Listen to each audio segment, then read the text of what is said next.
Apocalipse capítulo 13. Eu quero ler aqui a partir do verso 9. Apocalipse 13, verso 9 diz assim: Se alguém tem ouvidos, ouça. Se alguém tiver de ir para o cativeiro irá. Se alguém tiver de ser morto à espada, pela espada morto será. Aqui está a perseverança e a fidelidade dos santos. A releitura disso no Apocalipse me dá a entender que a perseverança dos santos vem no momento de grande apostasia do meio do povo de Deus. E ao mesmo tempo que a besta do Apocalipse é um poder apóstata, por isso eu não posso identificar a besta como sendo o islamismo, como sendo algum movimento não cristão, mas um movimento que sai do cristianismo, porque para ser apostatado um dia você teve que ser fiel. Esta besta, ela traz uma apostasia e a fidelidade do povo de Deus tem que ser mantida em meio a um momento em que outros estão quebrando a aliança. Outra coisa que me chama a atenção da besta do Apocalipse é que ela não parece ser um poder 100% ditatorial. Ela parece ser um poder carismático, porque diz que toda a terra se maravilhou seguindo a besta e dizendo: quem é tão poderoso como a besta? E eu, por muito tempo, lendo essa passagem e lendo livros como O Grande Conflito e comentários do Apocalipse, eu me questionava como o mundo vai se unir diante do anticristo com visões tão divergentes. Veja, o Covid não unificou o mundo em termos de filosofia, proposta de vida. O de esquerda continuou de esquerda, o de direita continuou de direita, o crente continuou crente, o ateu continuou ateu. Mas não importa se você é um iraniano, ou um israelense, ou um americano, ou um brasileiro. Todo mundo foi obrigado a usar máscara. De alguma forma, eu entendo que o último decreto do anticristo, ele virá após uma grave crise mundial. Eu estou cada dia mais convicto disso. Eu não vou entrar em todos os méritos da questão aqui, senão eu sairei do meu tema. Ele virá depois de um momento de grande crise, mas não será uma união efetiva. Talvez será algo semelhante à união da terça parte dos anjos que caiu com Satanás do céu. Se a união só existe em Cristo, eu não consigo entender que os anjos do diabo são completamente unidos e fiéis um ao outro. Não. Fidelidade, união, amor, isto pertence à luz, pertence a Deus. Se é assim, como é a organização dos anjos caídos? Eu tenho comigo a impressão que eles se odeiam. Eles não podem se amar, porque o amor é só do lado de quem está com Deus. Eles se odeiam. Eles não são unidos como um time. A única coisa que os mantém coesos é o fato de trabalharem por uma causa perdida e saberem que Lúcifer é mais poderoso do que eles. Mas eles não são unidos porque têm um amor um pelo outro. Eles têm apenas um propósito em comum. Assim também a união do mundo em torno do anticristo não será necessariamente uma união de ideias, de doutrinas. Eu acredito que quando o decreto dominical sair, o ateu continuará ateu, o muçulmano continuará muçulmano.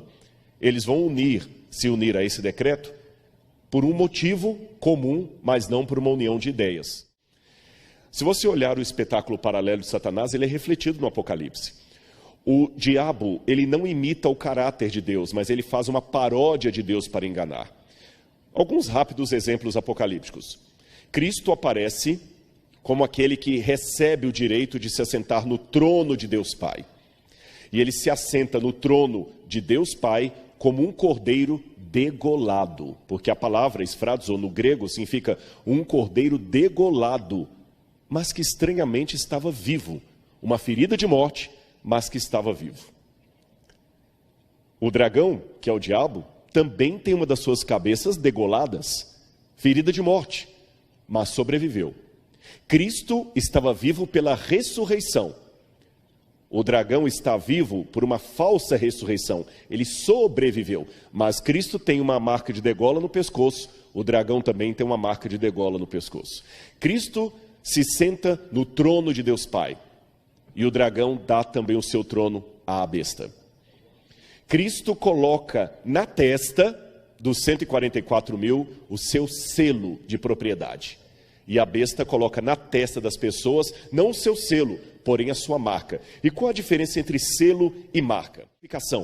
Selo tem a ver com a identificação daquele ou daquilo que é selado. Se você sela uma carta, é para dar identidade à carta. Se você sela uma pessoa, é para dar identidade à pessoa. Porém, a marca é diferente.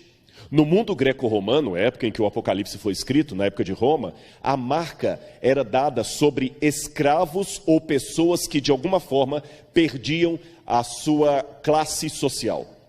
Um escravo, por exemplo, ao receber uma marca na testa, poderia, por exemplo, muitas vezes escrever apenas assim, fugitivus, que significa escravo fujão. A marca tira a identidade da pessoa.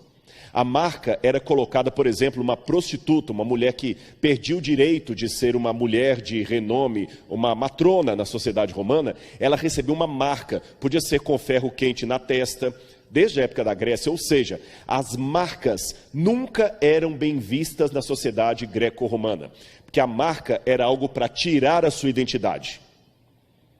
O selo dá a identidade. Você percebeu o paralelismo ou o paradoxo? Cristo dá para você um selo, porque ele lhe dá uma identidade.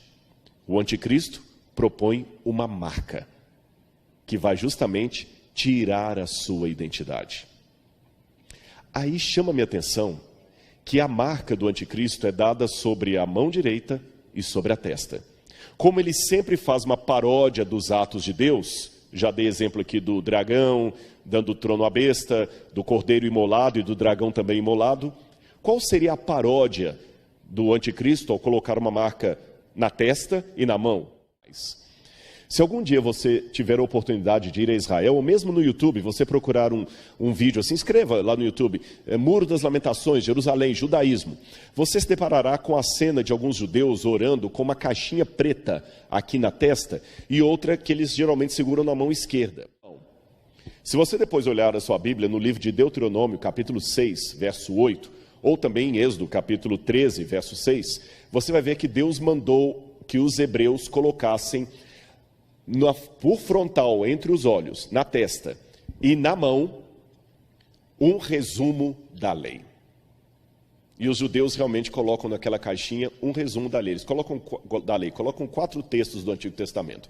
Um deles é o Shema Israel. Shema Israel, Adonai Eloheinu, Adonai Echad. Ouve, ó Israel, o Senhor teu Deus é único. E se você procurar a enciclopédia judaica, por exemplo, ela vai explicar que esse fato do judeu usar uma caixinha preta na testa e na mão significa a disposição máxima da identidade judaica. Através daquilo, ele está mostrando que ele é judeu e está fiel à lei de Deus.